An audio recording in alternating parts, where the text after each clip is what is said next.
is the appointed time, and we've formed the quorum, so I declare the meeting open or started. And so this is the subcommittee to study the implementation of free kindergarten education under the panel on education. Item number 1, confirmation of minutes.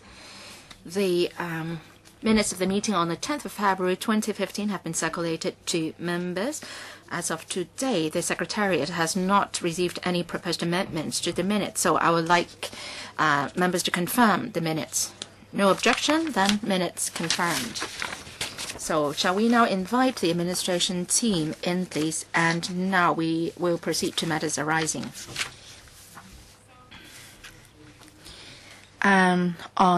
At the meeting on the 16th of March 2015, we have proposed a list of follow-up actions, and the administration's written response has also been circulated to members on the 14th of April 2015. So members can take reference to that paper, and also I would now like to invite the administration team in. Now, if you members have any questions on LC paper number CB4783/1415 (02), please raise your hand.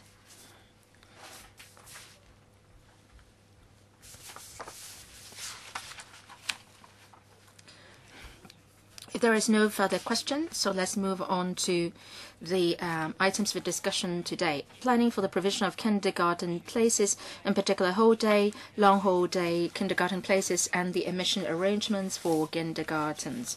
Attending the meeting today are, again, Mr. Calvin Young, Undersecretary for Education, and his team.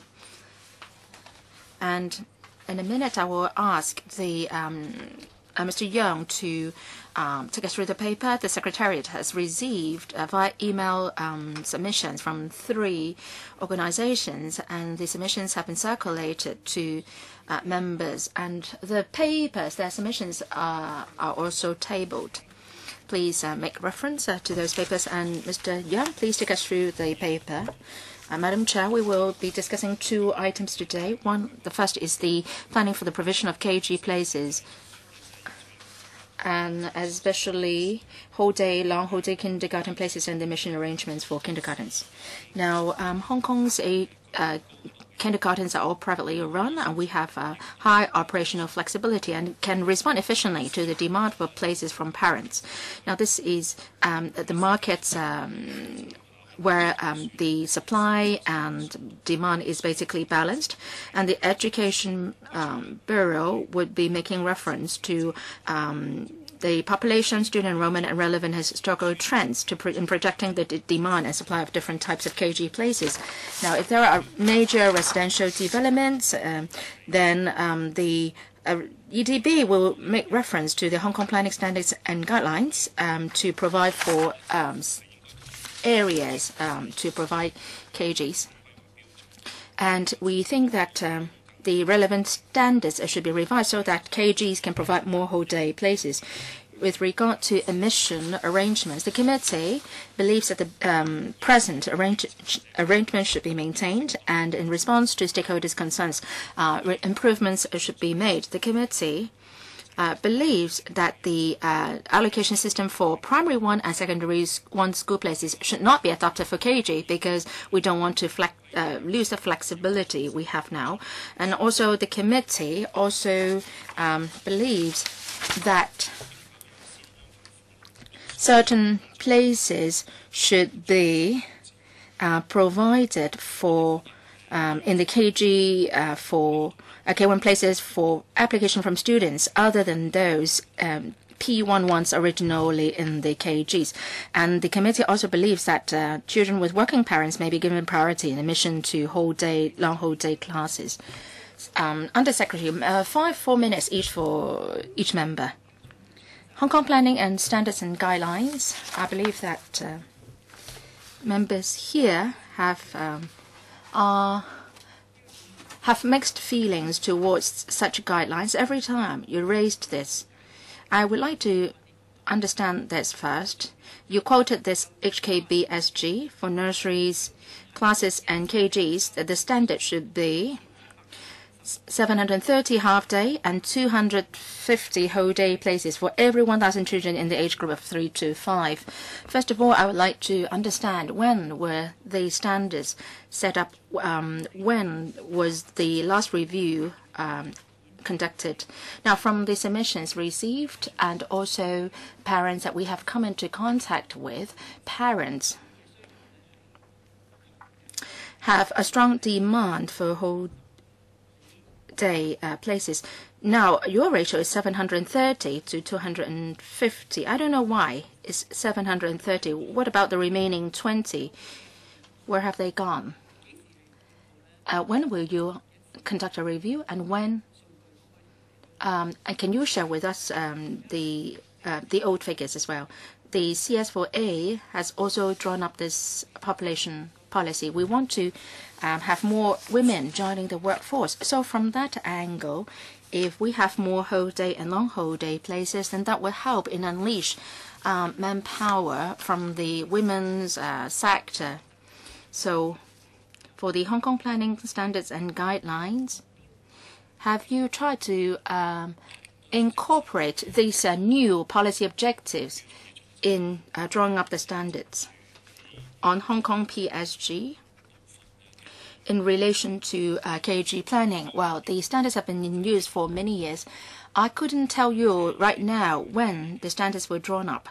But if you look at the paper, the committee on free KG education also suggested that we should do a review. And this is something that we plan to do as well. We have already started discussing with the relevant departments, looking at the relevant figures and how changes should be introduced. Under the present planning, of course, we have to abide by the present planning until the day when we have the new standards. When will the new standards come out? I think we have to wait till the committee's report is published before we review the standards. From the EDB's perspective, we agree that it's time that we should look at whether the present standards are appropriate. In 2014-15, the number of KG students, actually 31% of them are on whole day classes. If you look at 730 to 250, well, they cannot reflect what is happening now. So that's why we would be looking at the situation, reviewing it. Now, how come that it's 730 and 250? That doesn't add up to 1,000. I think that when we drew up the standards way back, it might be the case that not every child went into EKG. We also considered that, well, as what the paper said, children may not study in EKG in their living area or district, so there may be this planning consideration as well. Overall speaking, we are considering whether to review the standards, and when we do that, we would be mindful of the flexibility that the sector wants. Thank you. For your very positive response, you agree that the HK PSG, this ratio of half-day and whole-day places should be reviewed. But you don't have a timetable or a completion time for the review. You said you will wait for the committee's report. I think these are related issues, and please consider this and give us a reply as to when you will conduct the review, or is it the case that you will start the work now? Well, I said briefly just now that we started initial discussions with the relevant departments as to when the review will be completed. I think I can't give you an answer now. Perhaps next time you can give us an answer, because every time when we see this HKPSG, we are not too happy because the guidelines put restrictions on the number of places, and we don't know about your review. It may take a long time too. 3 members have indicated the wish to speak: Chan Ka-lok, Stephen Ho, Helen Le Wong, and Vice Chairman. 4 minutes. And also, on this planning issue, in the last 2 meetings, we also discussed that the government's initial attitude is that they've got 900 odd places already. But then if we have 15-year free education, how can we achieve these planning standards? Now, this is a market-driven scenario, and the government said that the market is very flexible now. And some schools, some KGs may close down in a year, and then there may be newcomers. So there is a lot of flexibility in the market. And if we have some standards on the half-day and whole-day places, how can we make sure that the number of places in each district will meet with the relevant standards and guidelines? So I think we should adopt new short, medium, and long-term measures. In Hong Kong, there might be private residential development in certain areas, and in the past, the government asked the private developers to deal with the matter. And in the case of this kindergarten, which was problematic earlier on, that might teach us some lessons. And the EDB should talk to the relevant bureaus on this and say if in the future, maybe we should ask the property developers to provide space for KGs, and then the government will run them. It's not just the spaces reserved in public housing estates, but also you should do the same for private property developments. The Committee on Free KG Education should have this very clear in their mind. This is point number 1. As for place retention, at the moment we have the voucher scheme. The voucher is something very substantial. So you say this is very good, let's follow it. Are you telling us that in future you still adopt the voucher scheme? No, because we're talking about 15 years of free education. So logically, there's a conflict. I assume that in future we'll have 15 years of free education. Then the vouchers will go. So how can you identify a method to, when there's no voucher scheme, there won't be confusion? Chairman, we have 4 minutes each, right? I have many more questions. I'll ask the Undersecretary to handle this particular issue first. I think the next paper is more relaxed, so I hope you can exercise your discretion and give us more time for this paper. Undersecretary, let me answer the second question first. For place retention under the voucher scheme, the existing practice is like this. Last year, we had this in Tai Po North District. At that time, we had the registration letter scheme, not the voucher scheme. This year, even KGs adopt the voucher scheme. In future, what sort of documents or methods should be adopted? We can consider it. At the moment, we still want to adhere to the present registration system. That is, we have a uniform registration date. Chairman, can you allow me to continue? Yes. Then you can hold documents of verification for registration. It may not be vouchers, but we can do it. But the spirit is the same. As far as possible, we'd like to reduce parents' need to queue up for forms. Secondly, to allow each pupil to get more than one place in more than 1 kg when they apply. Going back to the first question, in terms of planning for new housing estates, well, when will we adopt the HKPSG? When we have a new housing estate or a new development project, per 1,000 children of 3 to 5 years old, certain premises will be for kgs. 730 half-day and 250 whole-day places. That's about planning, not modus operandi. For public housing estates, of course, they are public. They're run by the government, so the housing department will do the allocation. For private housing estates, the private sector will run the KGs. Just now, the honourable member mentioned the problematic KG. That was a KG, but is under a private landlord, is the Top Kit's Anglo-Chinese KG. We're still considering the issue. If we are to resume these KGs and allocate the places, it's just like resuming the piece of land for government use. The premium will be affected then, so we'll adopt a comprehensive approach. Now we cannot make a final decision, but indeed we're considering whether that should be the right approach.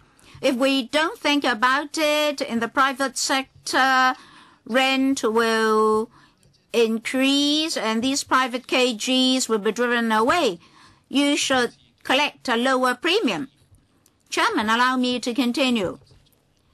After the Top Kit's incident, in which a KG was driven away because of the high rent, but at the same time, another KG moved in.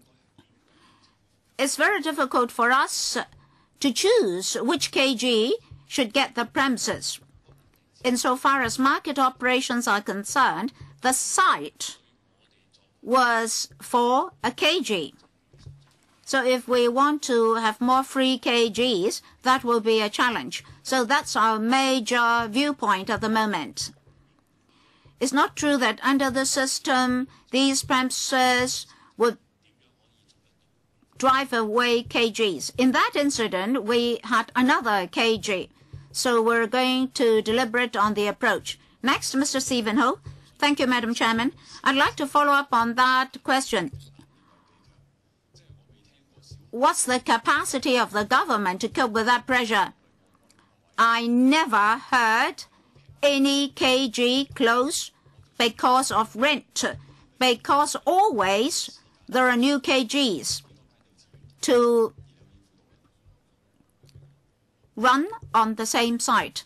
Do you understand my question? That is, how many KGs are to close because of rent and how many KGs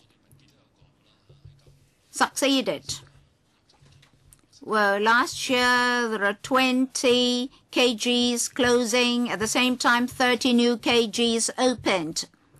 So it's not a question of how many KGs can we bear to close. What we want to do is that when children are affected, how we can help them find alternative places. In the past few years, we're able to cope. So when you ask about capacity to cope, for the time being, I don't see any major problem. My worry is that the existing rental levels are high. KGs are different from primary and secondary schools. Many KGs operate on private sites. So if any private KG is to close, the government will have to find alternative places for the children. So that's the pressure facing the government. And you may not be able to cope. It's just like a few days ago, we had the LPG explosion case. So you should learn a lesson from the Top Kit's incident. You must have a perfect contingency plan. How many alternative places can you provide? In future, you have to think about this. And then may I refer you to paragraph 10 of the paper. By and large, KGs and parents have positive feedback. But objectively, it's not like what the paper says. In fact, people find it difficult to find KG places. In the North District, the long queue lasted 3 days. And then if you're at the end of the queue, you would not be able to get any form. So for the children, this is not ideal. So some people will say that, oh, it's so difficult to find KG places, I won't have any children. The former CE asked each household to raise 3 children. So you must provide sufficient KG places. And then in paras 11 and 12, well, I won't ask the question. You say at the end that that proposal is unrealistic. So can you give us realistic or practicable solutions? If you say everything is not practicable, then it's very difficult for us to continue with our discussions. Under Secretary, Madam Chairman, at the end of the day, if you say that the government is subject to pressure when a KG has to close, I have to say that in the past few years, we've handled quite many such cases. If a KG is to close, we'll first of all talk to the operator to see what needs he has. Is it really necessary to close the KG? Usually, the greatest problem is how to find alternative places for the children affected. Well, basically, they started with operational difficulties. For example, they did not have enough pupils. So relatively speaking, it's easier to find enough places for the remaining children. As for rent, last year, the Top Kids incident was a major one involving more pupils. But eventually, we're able to identify alternative places for the children. Of course, ideally, the parents would like to choose a particular KG, but they could not do so. Anyway, it's not very difficult for us to find alternative places for the children. We cannot guarantee that there won't be any recurrence, but we'll be able to cope. In the paper, we say that our major direction is that in the long run, we would like to provide KG places in government premises to avoid KGs having to rent private premises. But at the end of the day, it's for the KGs themselves to choose whether or not to operate on government sites or otherwise. Maybe some KGs still choose to operate in shopping centers and private properties. We'll still have such difficulties. As for KG places, as I said just now, we have great flexibility for whole day and half day KGs. We have enough classrooms. As for the term not practicable, what we're saying here is that for planned subsidized places. Now, KGs are slightly different from primary and secondary schools. For KGs, we have to consider their situation. They're not like an empty sheet of paper. Now, many KGs are already in Kowloon Tong. In certain old areas, we have more KGs.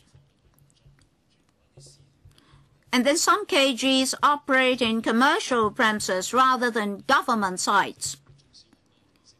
So if we plan KGs in the format of primary and secondary schools, we may not be able to do so. That's what the paper means. Have I answered your question? It doesn't matter. You use the term not practicable. I don't mind you using that term and reject our proposals, but what solutions do you have? Mothers have to run here and there to find places for their children. It's very difficult for them. Well, that's why at the end of the paper we say that this year we're adopting the voucher scheme to reserve places. In North District, we had less occasions of parents having to queue up because on many occasions parents can download application forms. So we have been able to ease the problem of queuing up. Anyway, we find this particular plan not practicable. That's what the paper means. Next, Dr. Helena Wong. Thank you, Madam Chairman. Concerning planning, after reading the paper, I had the feeling that in terms of planning KG places, the government is falling behind the prevailing circumstances. I'm running between this room and the next room. Next door, they're discussing poverty alleviation. They discussed how to unleash the workforce in households. They would like to increase the number of whole-day KG places. Mrs. Carrie Lam, the CS for Administration, and Mr. Eddie Ng, Secretary for Education, came last Friday to discuss the aging population problem with us. Well, they want to unleash more workforce, including the labor of women. But we've not seen the government addressing these aspirations. You mentioned the HKPSG. Every 1,000 3 to 5-year-olds, there will be 730 half-day KG places and 250 whole-day KG places. I criticize you for lagging behind the present situation. It's because in more crowded districts, you must have more whole-day places and long whole-day places. But here, I don't see any planning in that regard. And you still focus on half-day places, 730. And 250 whole-day places only. So people have to compete for whole-day places. If you have to dovetail with the population policy, should you have the figures reversed, i.e. 730 whole-day, 250 half-day? And also in relation to paragraph 4 of the paper that was discussed many times, and we said that the administration should review the ratio of half-day, whole-day, and long whole-day places. And the Secretary, can you share with us what your plans are on this point? I think we share the same direction. It's just a matter of timing. Paragraph 4. It is stated that the committee notes or is of the view that we should increase the number of full-day or whole-day places. So in my earlier remarks, I said that we have already begun studying the issue with the relevant departments. When we talk about planning, we were actually referring to the reservation of size for KG places. As to the actual number of places to provide it, there may be flexibility. Now, we are having this figure of 730 and 250. And actually, the percentage of students attending whole-day sessions take up 31% of all total enrollment sessions. So the figure is 31%. Because in actual operations, the KGs can better utilize their space and make adjustments in relation to half-day and whole-day places. So despite the fact that the standard is 730 and 250, it doesn't mean that in the market, actually, that is the ratio. And actually, in the market, the situation may differ or deviate from the planned standards. As I said, we are also looking into whether we should further relax the requirements so that more KGs can provide whole-day places. Does it mean that you would review this ratio, 730 to 250? So to what extent would you be relaxing the figures? Well, we have to study the actual ratio. When will the review be completed? When will the relaxation be done? I can't give you an answer now. We can't just give you a figure now because we have to discuss with other departments. We will do it ASAP.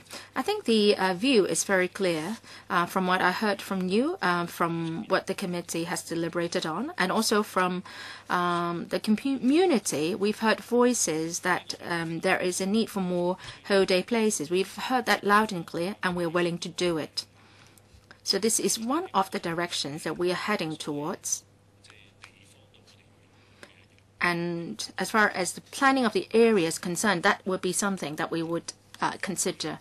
Dr. Helena Wong, I've actually asked the same question in the first round, and the Undersecretary said that a review will be done. I know that this is a concern to many members here. Next one, Vice Chairman. I've got several questions. The first one, I would like to follow up on the question of the Madam Chair and also Dr. Wong, detailed planning for the places. The community has expressed clear views for more whole-day places. The Undersecretary mentioned about 31%, despite the planned ratio is only 25%. So it means the actual need is much, much bigger than the planned ratio. So I would like to ask this. Well, we've been discussing this for almost 2 years, and you said you have to wait till the committee has published a report before you come up with any concrete plans. So what's your inclination now? Would you be substantially increasing the number of whole day places? Can you give us a sort of broad direction that you will be heading? Or else our discussion will be quite futile here. Can we have the overall direction? Well, the direction is to increase. Well, whether it will be substantial increase or not, then it's difficult to tell now. Well, if it's just increasing the number from 250 to 160, then that would not be of any use. Well, there are 3 submissions tabled, and one suggests a ratio of 50%. This is one suggestion. And what about you? What is your thinking? What is the percentage that you have in mind? What is a reasonable percentage? Well, let me put it this way. What kind of scientific criteria would you adopt to do the review?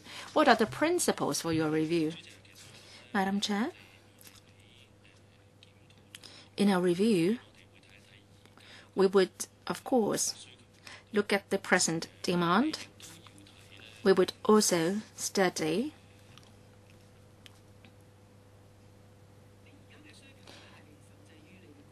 well, the present demand is constrained by your present supply. You have to be mindful of that.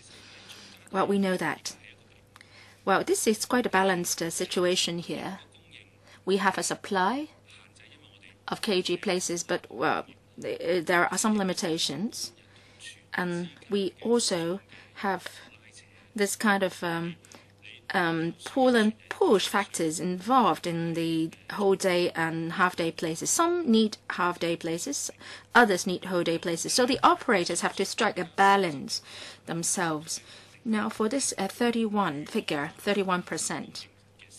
Now if the supply is unlimited, then I'm sure that that will not be the figure that we will be seeing, because we are constrained in a sense in our supply. So the figure will be higher if there is no constraint. Now, will it be the case that we will strike a balance in the future, or we'll just supply whatever is required? So we have to consider that. We would also be looking at some statistics and discuss with the sector. It is hard for us to come up with a very accurate estimate.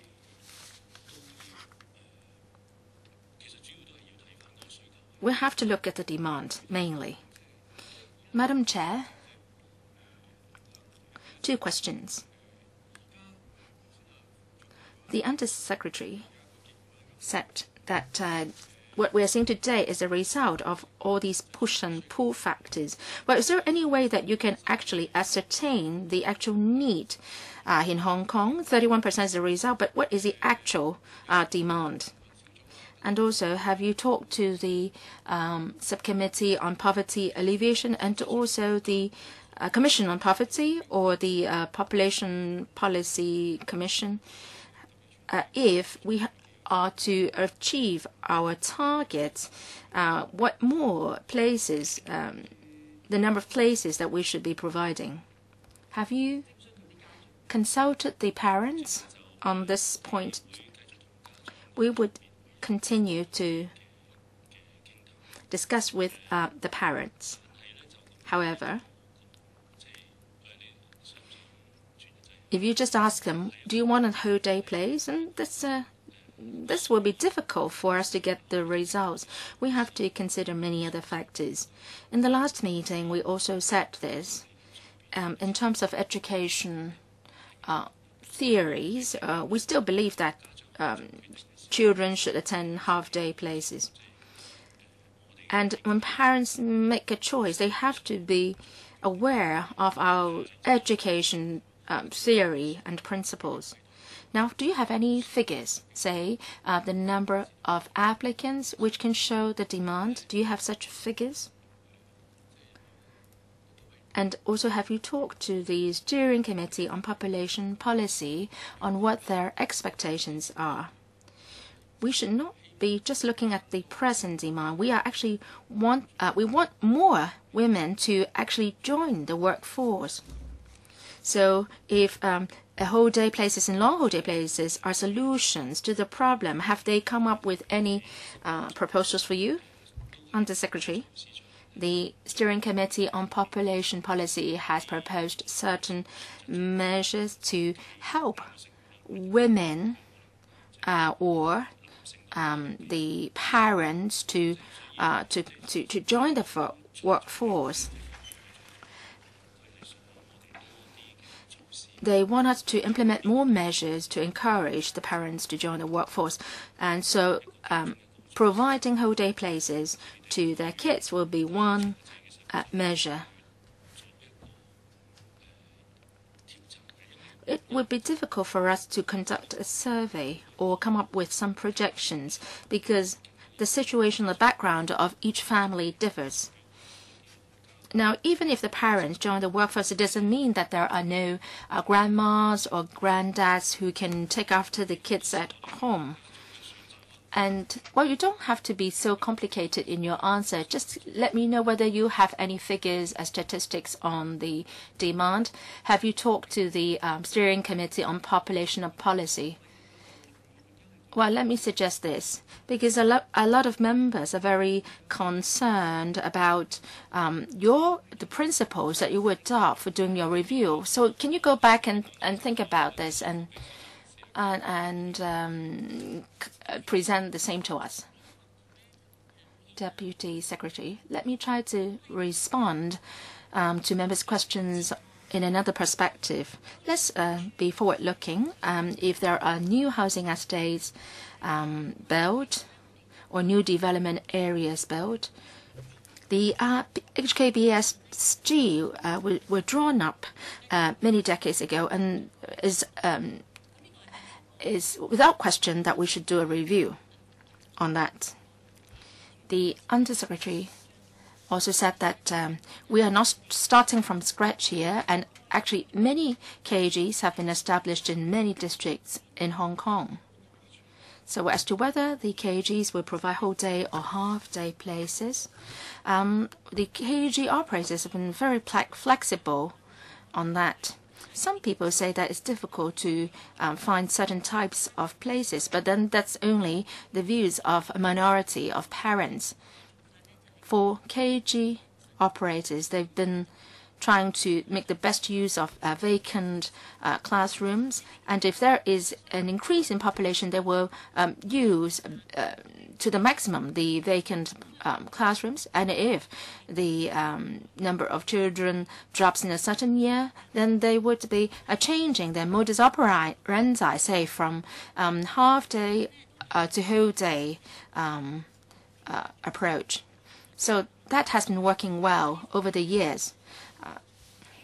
In any case, we know what the parents' demands are and what the Steering Committee on Population Policies expectations are, and we are studying measures to encourage KG operators to provide more whole day places. And for existing KGs, we will try to see if there are measures we can draw up to encourage them to provide whole day places. Now, if we overdo it and all KGs provide only whole day places, would that be able to meet with the demands of parents? Well, as the government, we must try to strike a balance among the needs of the various parties concerned. This is something that the Undersecretary has all along emphasized. The next one, Mr. Peter Zhang. Thank you, Madam Chair. I don't agree with planning based on land planning.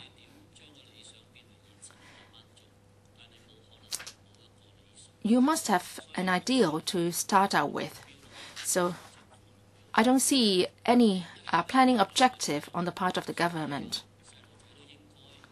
Perhaps you can tell us that all children should be able to get a place, and then it's up to the parents to decide whether the kids will study whole day or half day. And then we can look at the differences between whole day and half day education. Now, if we are just talking about education, then half-day places should suffice. But at the same time, we are taking care of the population policy and also trying to unleash manpower.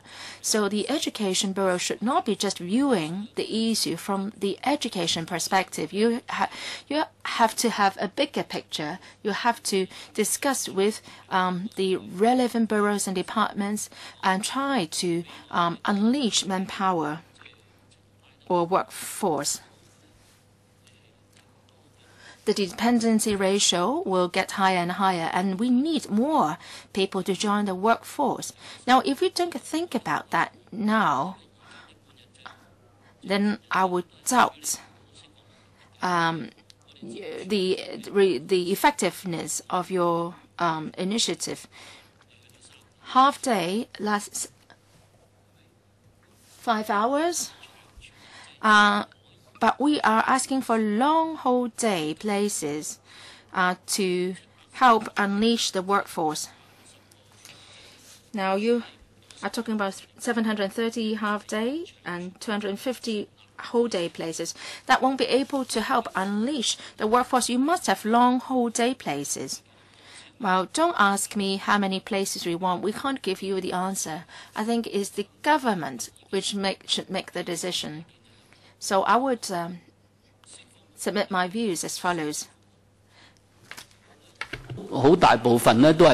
For the working parents, well, in fact, most of them are working parents, well, some can hire maids to take care of their children. For others, only one of the two parents can work. Because if both parents just earn $10,000 a month, they won't be able to afford a domestic helper to take care of the children. For example, for households falling below the median household income, they need more long whole day KG places. If you ask the SWD or the Census and Statistics Department, they can give you data for the next 5 or 10 years. So if you can't solve the problem now, you should work out in how many years you can solve the problem.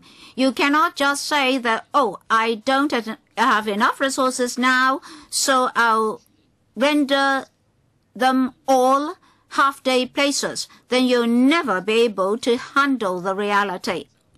Only dozens of seconds remain for you to reply. Undersecretary, well, let me clarify our thoughts. what we're going to do is to reconsider the issue of half-day and whole-day places and the ratio between them. Chairman, maybe I should first deal with whole-day and long whole-day places. We're talking about reservation of land resources. For example, we want 1,000 half-day places,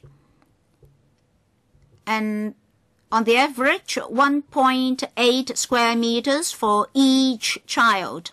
All right, 1,000 children, maybe 1 a.m., 1 p.m., then I may need around 900 square meters. If I have 1,000 whole-day places, then it will be 1,000 times 1.8.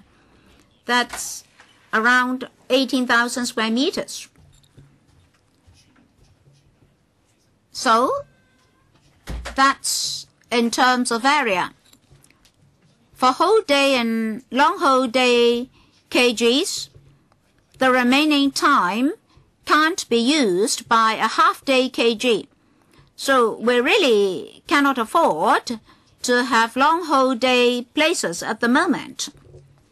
Take, for example, I have a huge development project. All right, this site is earmarked for a kg. How many classrooms?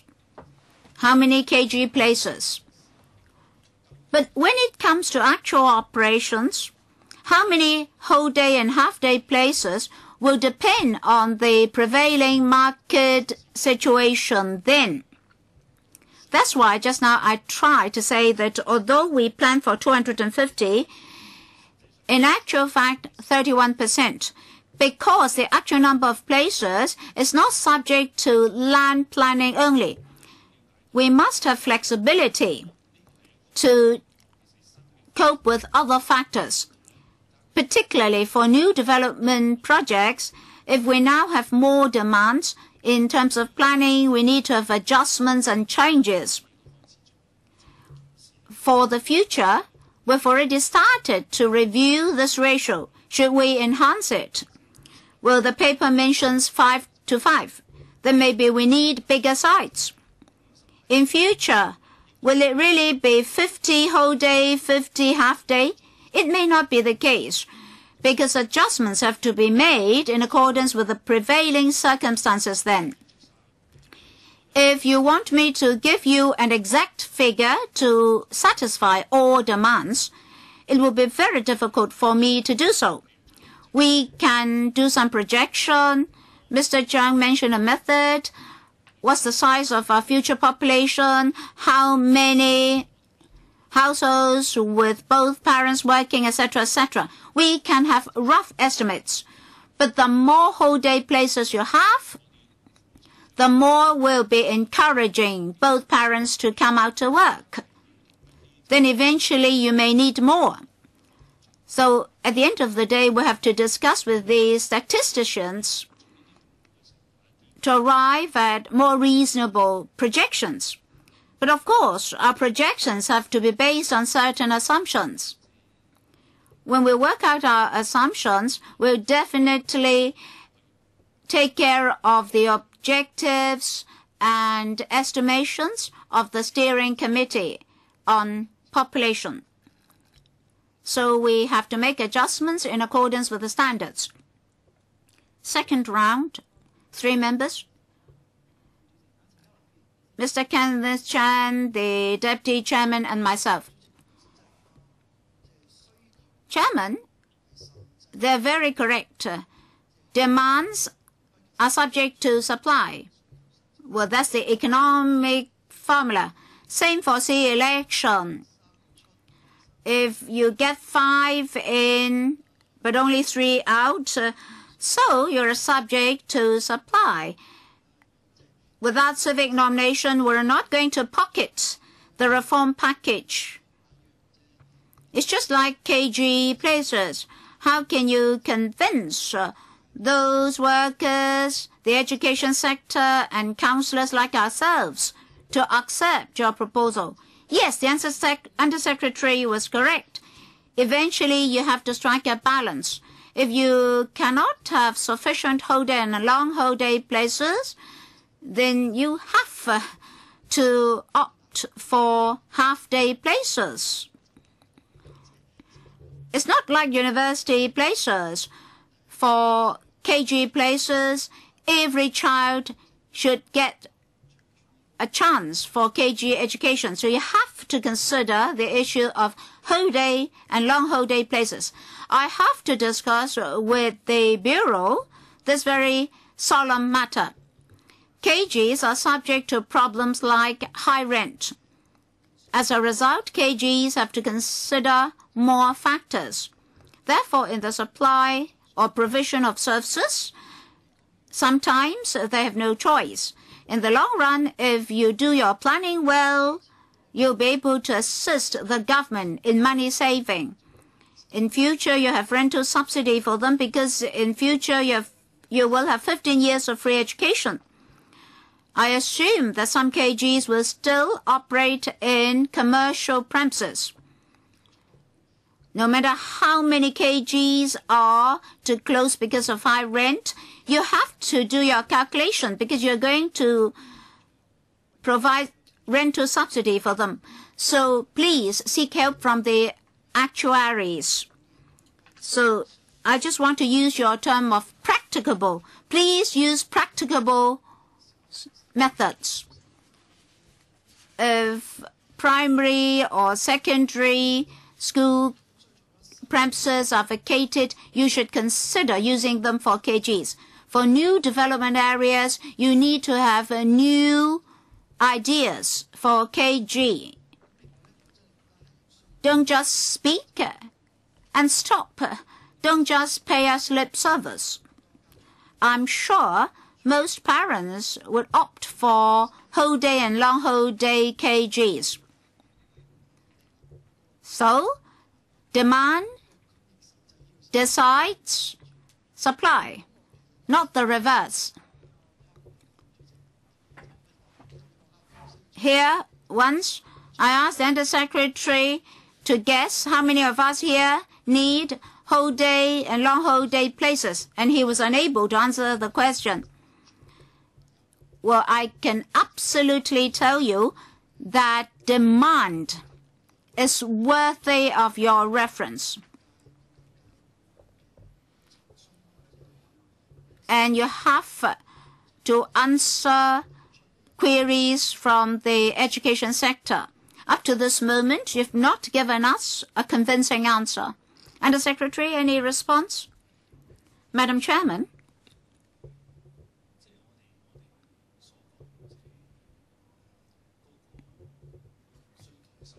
When we say that demand is subject to supply, we're referring to what's happening now. When we do planning, when we consider standards, we are, of course, demand-led. That is, in the opposite direction. When we do planning, we'll, of course, not say that supply will limit demand. Chairman, for KG operations, they are very complicated and very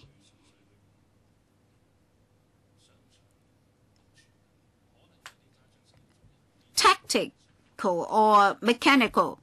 Maybe some parents would like to choose a certain KG, but that doesn't mean that there's a huge demand for places in that KG. Well, day after day, we observe different needs. Well, if you give the parents a KG that they desire, they may accept half-day instead of a whole day place in another KG.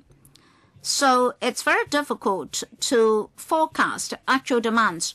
And then among different districts, among different years, among different districts of residence, there are very complicated factors to consider. Well, some parents don't mind going farther for a desirable KG. Some would like to opt for nearer KGs. So I may not be able to give you an accurate projection. But in terms of the ratio between whole day and half day, we'll try to increase the number of whole day places. And of course, we need to do our own calculations. We have to consider other policies. We have to see whether there are other data and statistics so that we can do our own calculation. Well, Under Secretary, you should be bold in your assumption. If more women can join the job market, then you have to enhance your effort in the provision of whole day and long whole day places. And when it comes to microeconomics, it's a matter of need and desire. Is there a need for whole day and long whole day places? The government is actually telling the parents to reconsider whether or not they have the need. Well, I think the government is acting against economic theories. Well, I think the government still considers half-day places as the standard. Well, I think that is the crux of the problem. So we have to consider why the government has such a thinking. For the OECD, for development trend of pre-primary education, more jurisdictions are opting for whole day places. Hong Kong is a special place among all the jurisdictions. The enrollment rate of KG in Hong Kong is one of the highest because we are a very urbanized place. We have many double income parents in the households. So among the developed areas, we have the highest demand. Now, if we also take into consideration our population policy, shouldn't we be doing a better job in providing whole day places? If the government wishes to use half day as the subsidy standard, I hope that the government can give us more convincing reasons as to why they are doing so. If this is absent, you should not be making such casual remarks like you do. You should have diversified forms of subsidy. You can take reference from other countries. There are countries which provide free whole day and half day education, like Canada and Belgium.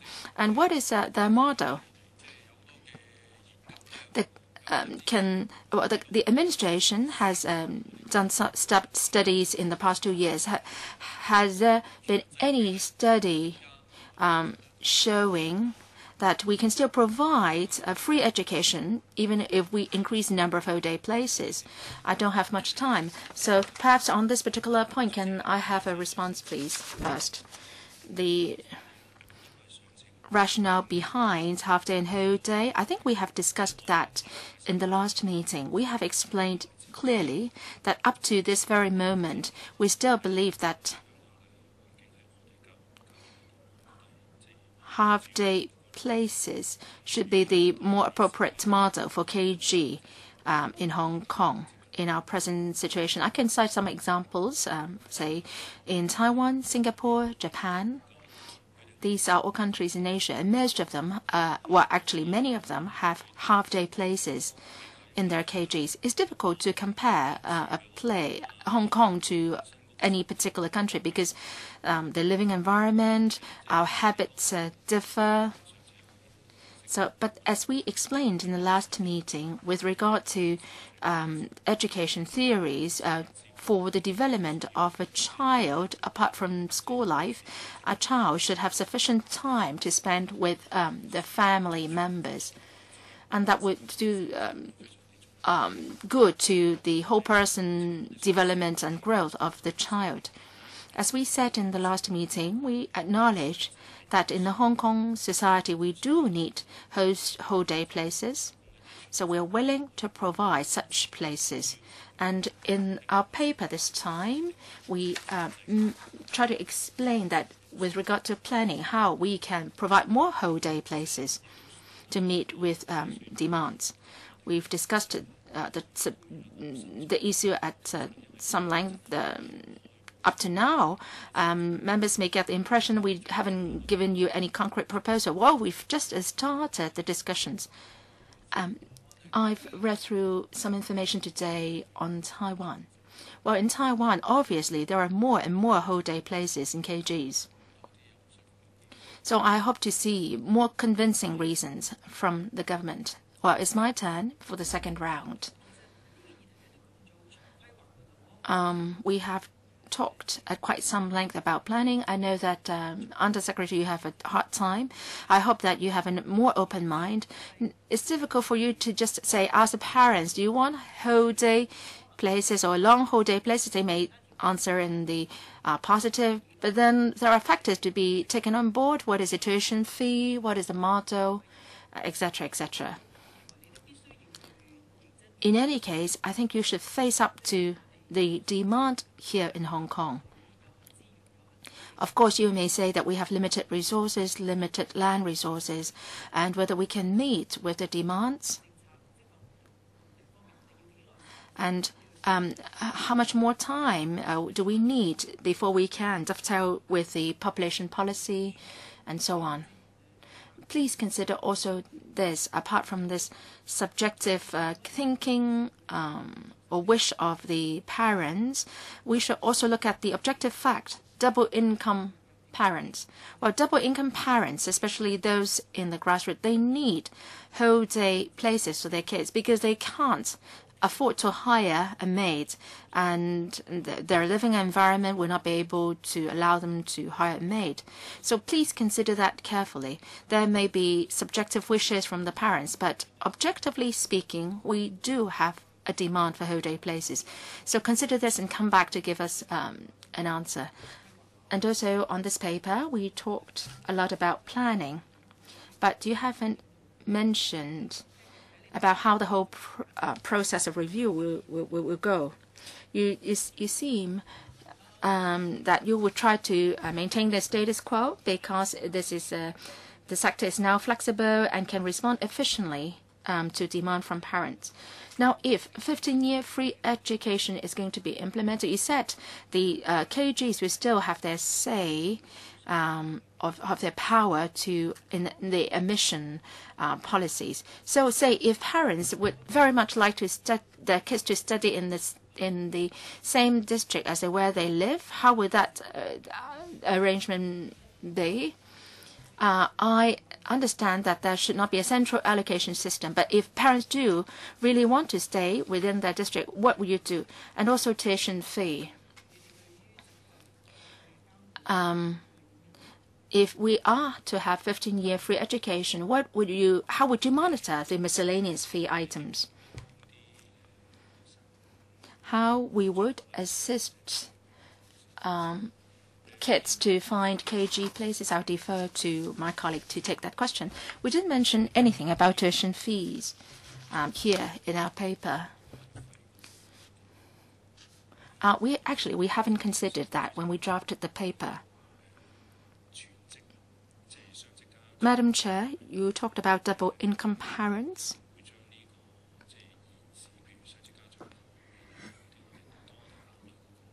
When we consider the standards, we will take reference from the ratio of double income parents in Hong Kong. With regard to admission arrangements, we also made this point. If our supply can't satisfy all demands for whole day places, should we be giving priority to kids from double income parents. Well, this was stated in the paper, and this is something that the committee has asked us to consider. So if you have a view on this, we would very much like to listen to them as well. And perhaps my colleague would also take the question or answer the question on how we assist parents. Say if parents would like to seek your assistance to find a place for their kids, how would you help them? Let me supplement. With regard to admission arrangements, in 15-16, K1 enrollment improvement measures have been put in place. Apart from reservation of seats using the voucher, after the centralized registration dates, we would also dissemination information on KGs which still have vacancies, and parents can try to approach these KGs based on the information. And if parents have questions, and they can call us, call our district officers, and our colleagues will help them. Based on experience this year, parents basically have been able to find a place for their kids, and there are still some districts which still have vacancies. Now, if, say, a parent says specifically that the kid must go to these 2-3 places, then, well, the case will be more difficult. But overall, there are adequate places for kids. Now, how many parents have sought your help over the years? I don't have the information on hand with me. But for our district branches, we have locked the number of inquiries from parents. Our experience is that in the 2 weeks following the centralized registration dates, and there were more parents seeking help. But then 1 month down the road, then there were fewer parents seeking help from us. Dr. Helena Wong, I would like to move a motion. And the motion goes like this, that this subcommittee asks the EDB to review ASAP the planning guidelines for KG places, so that the number of long whole day places and whole day places can be increased substantially to tie in with the population policy, and also encourage more women to join the workforce. I hope that we can deal with this motion at this meeting. Please write that down. Yes, I've already done so.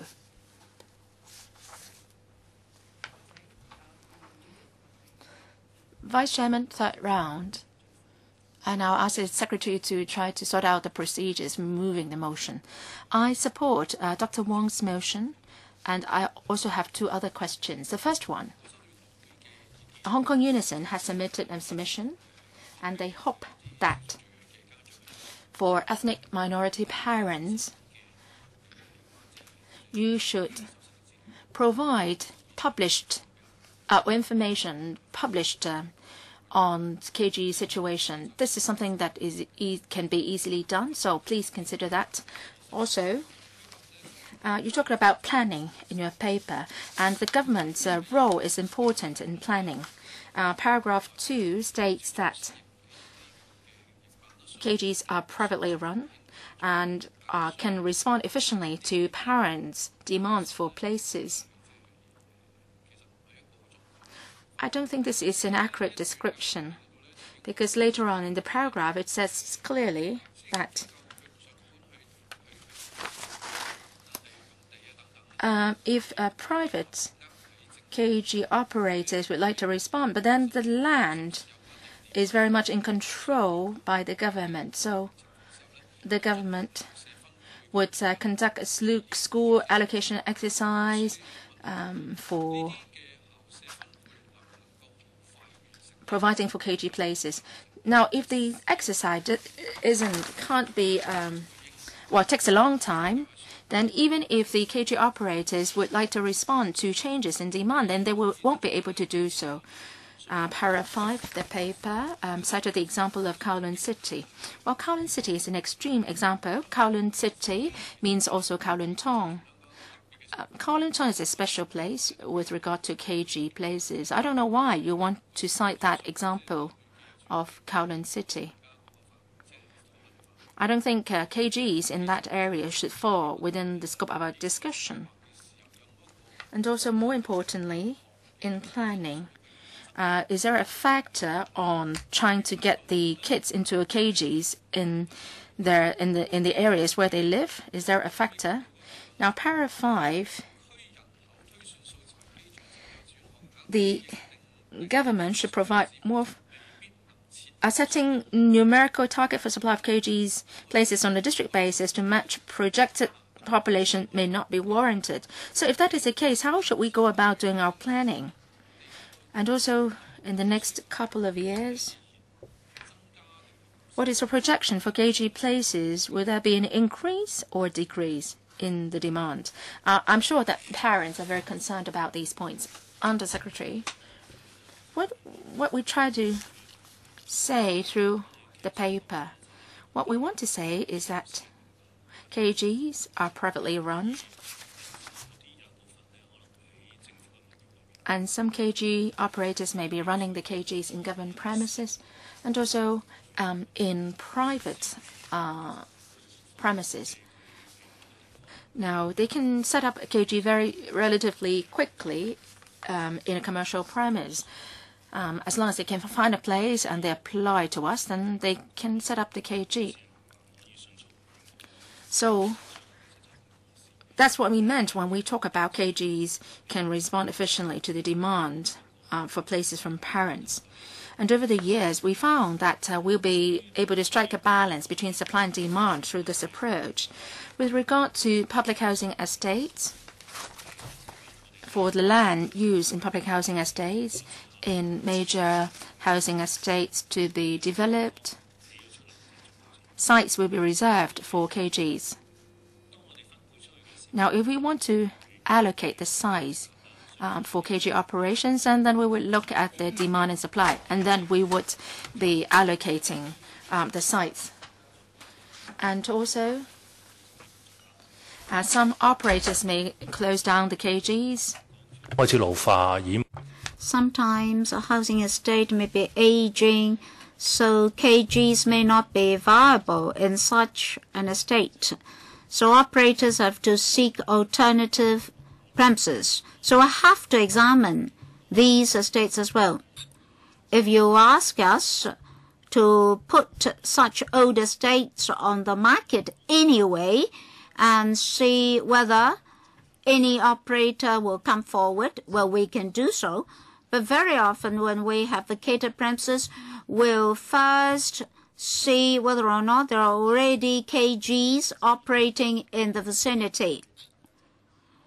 So here, this paragraph tells members the procedures for allocation. Well, we mention Kowloon Tong precisely because we want to say that traditionally we use school nets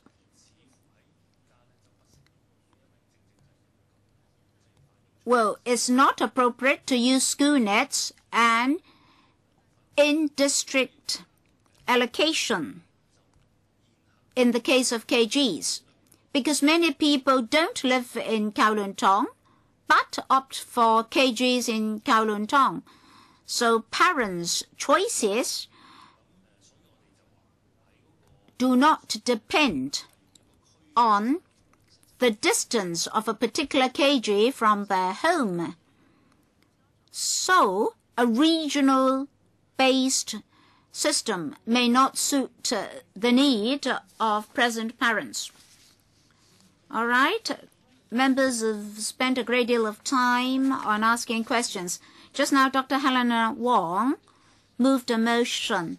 In fact, in the past 1 odd hours, we're already discussing the motion. So I ask the Undersecretary to respond, and then we'll take a vote. Oh, sorry, Mr. Tommy Chung. He's speaking for the first time. Madam Chairman, I want to speak first because I don't know when you take a vote, and I cannot sit here all the time. Well, it's very difficult for me to oppose review. But this motion is meaningless to me because there's no way for me to support it. It asks for a review. We don't need a review because if you want whole day and long whole day KGs in the end. So, on the one hand, the motion asks for a review. On the other hand, the motion asks for more whole day and long whole day KGs. I think the motion is self-contradictory. Logically, I cannot find any reason to support the motion. Dr. Wong? Chairman, of course we can ask for a review. The extent of the review can be discussed. Still, we want a review. Just now, the Undersecretary repeatedly evaded the issue of whole day and long whole day KGs. He mentioned a review. 730 half-day and 250 whole-day places. Well, after the review, you may just increase the number of whole-day places to 255, an increase of 5. That's also a review result. But members just now wanted a huge increase. If you just add 5, it's tantamount to nothing. So we really want a serious review, a major review. Undersecretary, please respond and we'll take a vote.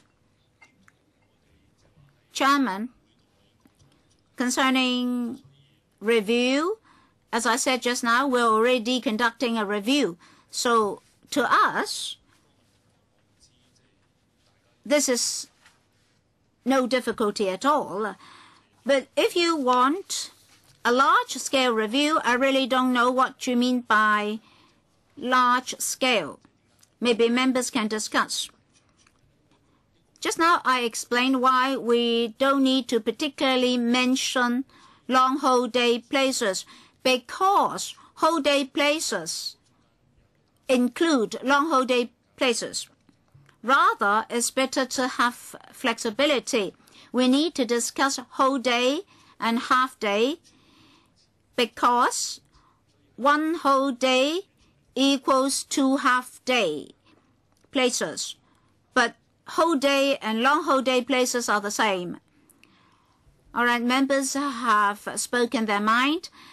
All in all, it's necessary to have a review. So please conduct a review as soon as possible and pass the result to us as soon as possible. So let's take a vote on Dr. Helena Wong's motion. Those in favor of the motion, please raise their hands. 4. Those against, please raise their hand. 1. I'm the chairman. I won't cast my vote. Well, you have to put it on the record. That is, not everybody supports the motion. Review is review. What do you mean by large-scale review? Well, all along, Mr. Tommy Cheung has his unique position and stance. I think we are all very clear about Tommy Cheung's style. He has expressed himself very clearly. So 4-1, the motion is carried. Let's proceed to the next discussion item. Next paper, transition from kindergarten to primary school. Undersecretary, please introduce the paper to us. Chairman, all along, this has been our major concern. To the children, if they go from KG to primary school, is a major change, both in terms of learning and daily living. Our objective is to have a smooth transition. For KGs, we have support for schools, and for children of suitable age, we have talks for parents, we have leaflets and booklets to help KG pupils to suit the environment of primary schools. We've adopted measures to further smooth the interface, the transition. Now here, we want to prepare the children, the school, as well as the family. So this is a three-pronged approach. In paragraphs 9 to 14 of the paper, we set out the preliminary views of the Committee on Free Kindergarten Education.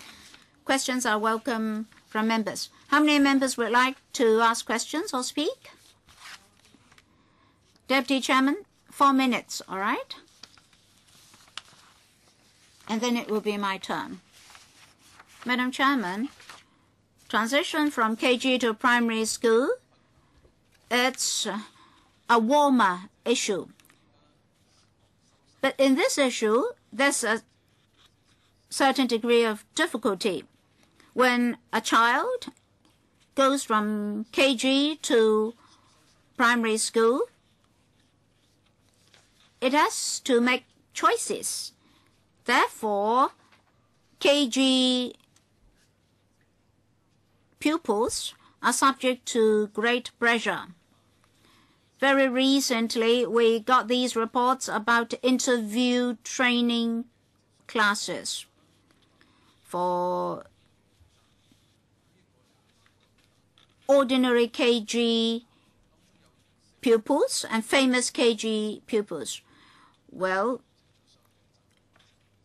there are policy factors in this matter. I'm not putting all the blame on the government, but I think the government should conduct a review. Paragraph 5 of the paper mentions various measures adopted by the sectors. For example, activities have been organized for KG pupils. Well, there are pros and cons here.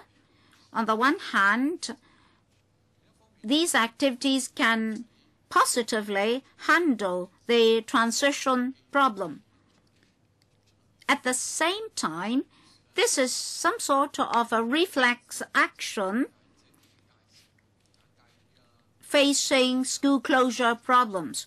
So there are sharing sessions, induction sessions, etc. And competitions for KG children have been organized. This is rather funny. Competition for KG students. Well, I hope that these self-defensive activities can be reduced.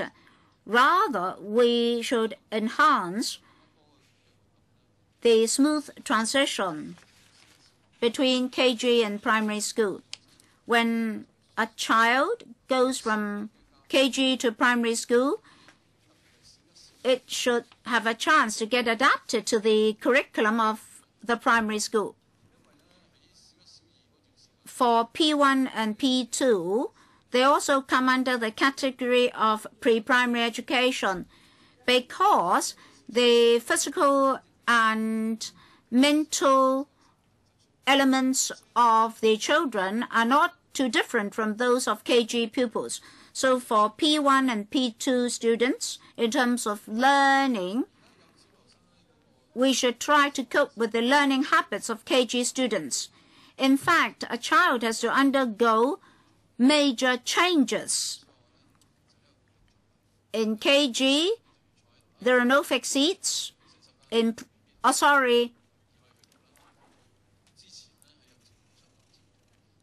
primary schools, there are fixed seats. It's not so convenient to go to the toilet. This is totally different from KG environment. And also, KGs are very colorful in terms of the environment. So all these are major differences between KGs and primary schools. In the past, we did have incidents that were not so happy. So I hope that the government can try to solve the problems. Under Secretary? By and large, we agree with the Deputy Chairman.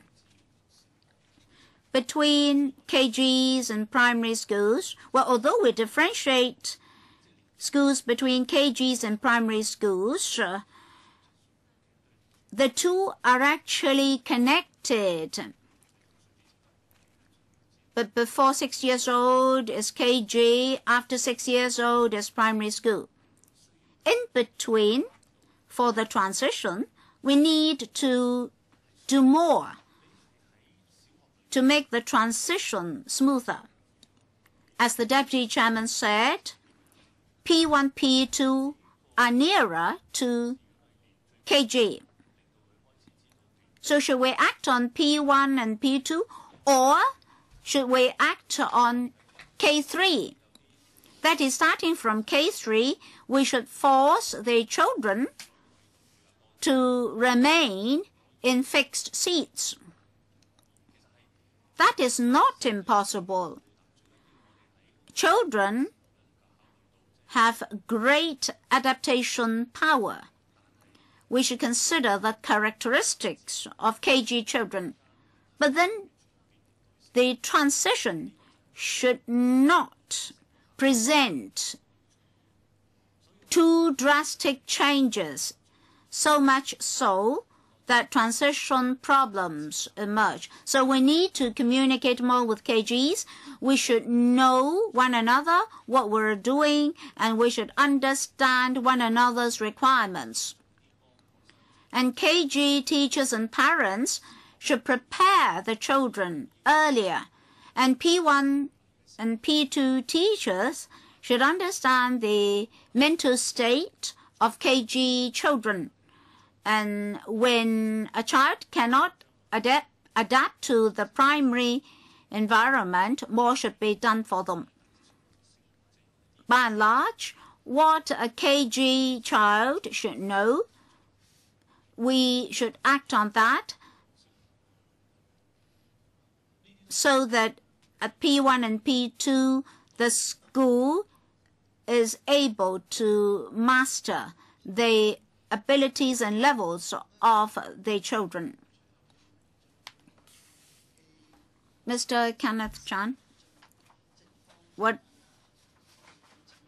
whatever motives we have, policies we have, basic requirements in terms of adaptation, etc., you are unable to help, because in this world, parents' requirements, peer competition, competition among family members, etc., all matter, because nowadays young children are required to learn all sorts of things, dancing, singing, playing chess, etc. That's why we have these interview training classes. And these classes claim that the children are very happy. No matter what requirements or policies you put in place, because of this kind of competition, well, children may lose their very happy childhood. Well, for myself, actually, I had a happy time in my KG, but then when I entered primary school, I failed in 4 subjects. And people said that I misspelled a word, and then it's very problematic, and then you miswrote the Chinese character of your name, and so on. So primary school can sort of treat children wickedly, whereas children normally had a happy time in KG. So it all boils down to how we view children education and children rights.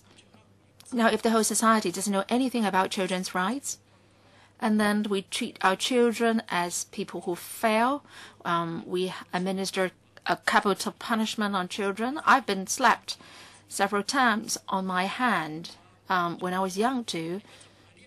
But this is not the kind of thinking that we have. Well, children are being tortured psychologically these days. They've been targeted because they failed to do something. So I don't want want us just to have a discussion here. We should do something with regard to issuing guidelines on children, and we should do more publicity and public education work with parents. We should issue guidelines, or else we will not be seeing the results that we want. Just now, at a Hong Kong University event, a professor came up to me and said that we should start an alliance called Parents Association Against Cruel Education. We should be opposing such a kind of wicked education model. So the government, please consider whether you can join hands with parents groups to change the culture we have in Hong Kong. Now, another disappointing point about this paper, when we talk about adaptation and transition, many young children have special needs, and there are ethnic minority children, as what is mentioned by the Hong Kong Unison Limited. For these groups of students, well, if we have a chance in the future, we can have a focused discussion on them. We should do more to them, for them, and we should pay more efforts to help the children and also the schools to ensure that there is a smooth transition. There should be more meticulous arrangements in place. Under Secretary, Madam Chair. Having heard Dr. Chan's remarks, well, actually, I've watched that advertisement. It makes people unhappy or uncomfortable. That should not be the case. Children should not be under such pressure.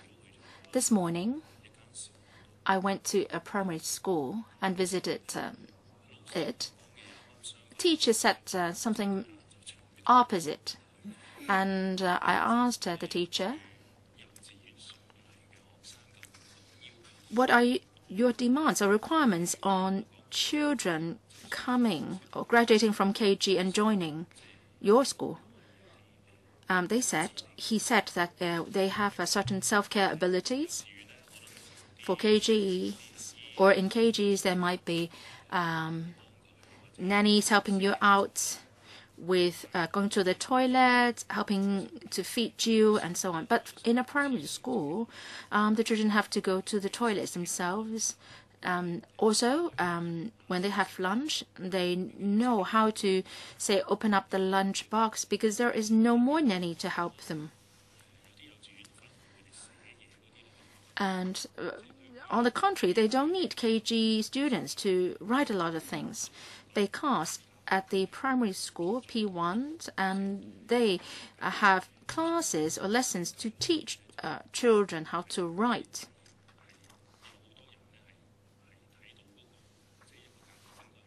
So in the sector, there are really people who know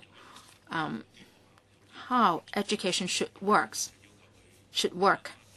And of course, there are some primary schools which require, say, a P1 student to learn how to do dictation and so on. I don't agree with that myself. And for KGs, we hope that children can learn and develop an interest to learn through games.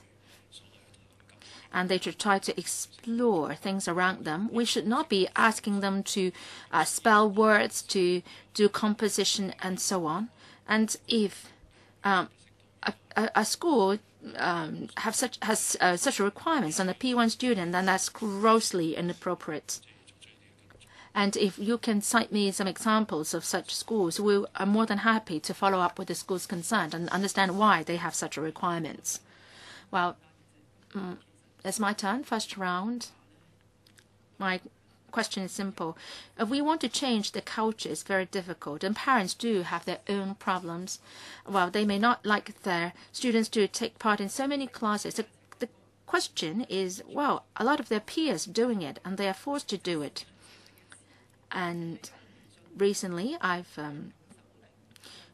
read a message on WeChat, and it says that in mainland and Hong Kong and other Asian countries, we are developing or trying to nurture children who learn how to read.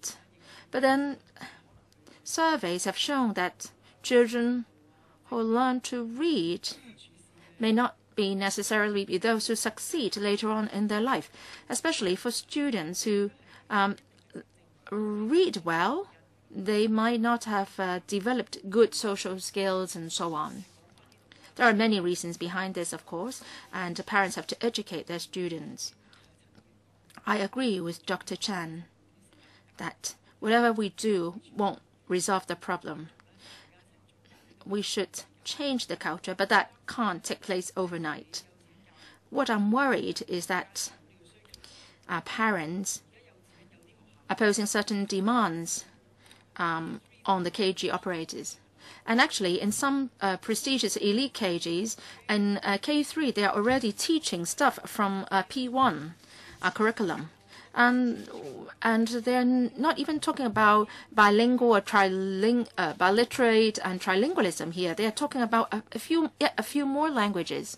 And they are requiring students to learn playing the piano and so on. And of course, if you have a child having all these interests, he may stand a better chance of entering a prestigious primary school. And what I'm worried is that how will you deal with such situations in your guidelines? I think we should have a stance ourselves, and we should not be allowing kindergartens to expand their curriculum indefinitely. They should not be satisfying these unreasonable demands from parents. Have you ever considered that? Perhaps I'll defer to my colleague to tell you how we view KG curriculum.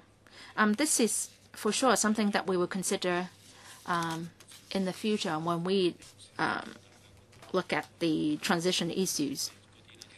The committee had discussions on this same subject too. I hope that in their report they would also present some proposals. In the past few years, we've seen reports about KG students suffering from pressure, and they get depressed. And I think this is most saddening, and this is a serious problem. Is it the case that KGs are not under any regulation at all? They can do whatever they like with their curriculum. They can add in music, physical education, subjects, and so on. They can do whatever they like with their curriculum. Is that the case? Madam Chair?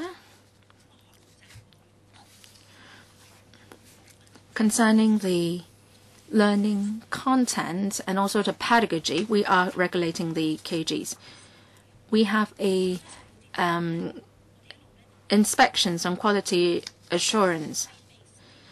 We've been emphasizing play-based approach, learning from games.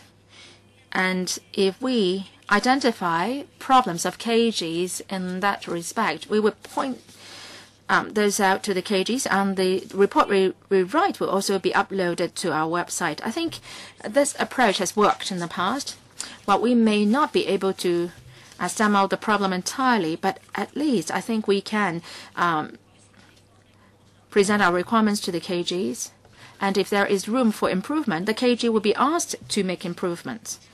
And in the future, well, actually earlier, we've engaged an expert to look at our quality insurance inspection, and they've been giving us very positive comments. We're looking at areas for improvement.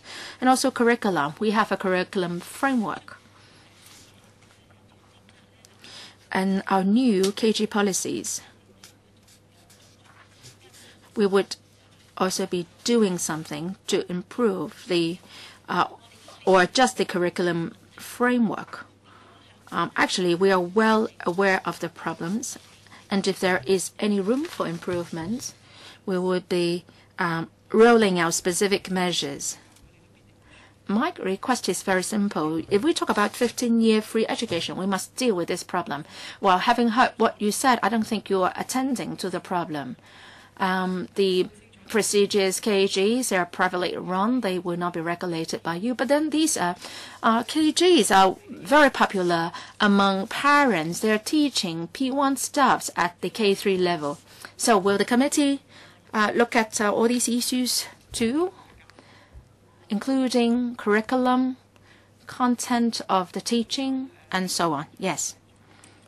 2 more members would like to ask a question. Perhaps it will be the last round. For Vice Chairman first, 4 minutes, Vice Chairman, and then followed by Dr. Kenneth Chan. Madam Chair,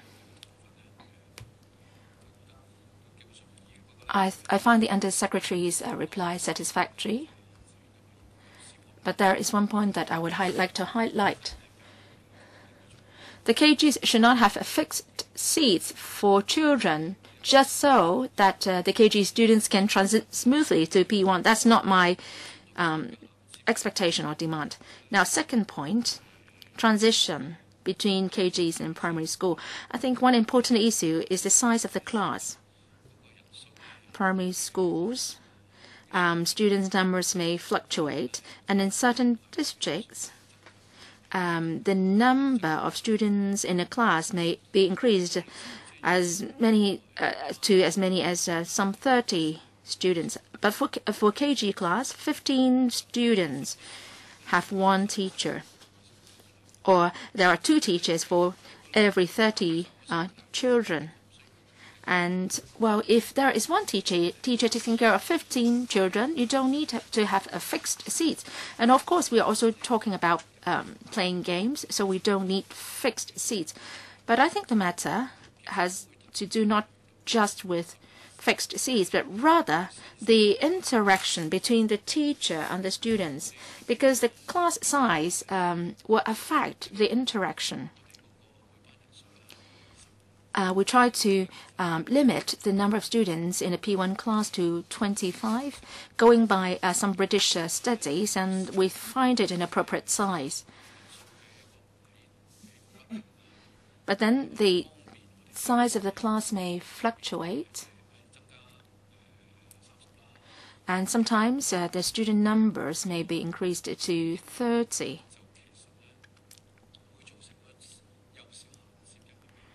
And this may present a problem to the transition from KG to primary school because the care model differs so greatly.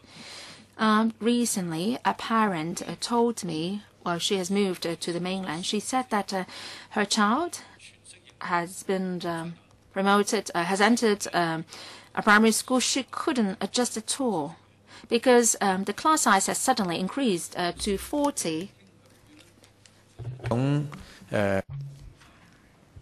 The teacher adopts a control-oriented approach. That's very different from the approach adopted in the KG stage. So, objectively, there are factors affecting the interaction between students and teachers, the mode of teaching and learning, etc. So I hope the Bureau can pay attention to that. Mr. Kenneth Chan. Thank you, Chairman. Perhaps the Under-Secretary does not know how to translate the word portfolio into Chinese. I tried to dig that up, but that may not be 投資組合 in Chinese. Even for KG and primary students, you have to prepare portfolios for them. I really don't know how to translate that term. That is what a person should do during his lifetime can pile up to a big portfolio. Certificates, testimonials, awards, etc., etc. may count. I think you must have come into contact with this issue. Well, if you don't have such knowledge, then you cannot have concrete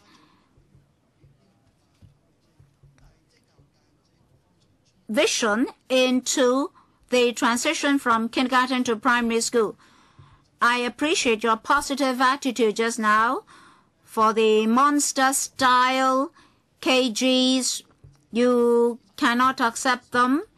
There must not be physical punishment, etc., etc. Now, your starting points are correct and healthy, but you have to convert those into concrete guidelines. At K3, you should not teach something for P1. And for K1, you should not teach something for K3. You cannot just say that you are not receiving any subvention from the government, so you can do whatever you want. I think most of us don't want to see that sort of development. For KG, you have to prepare a portfolio for the student. And sometimes you may ask other people to write testimonials for you. Maybe for counselors, we sometimes are approached by kai fongs to write recommendation letter for their children. Well, the chairman is smiling. Maybe she has this experience. So the parent may tell you that his or her child can recite the 300 Tang poems, etc., etc. I'm not saying that competition is not good, but this is unhealthy competition. These are social phenomena, but they're unhealthy. It's pathological.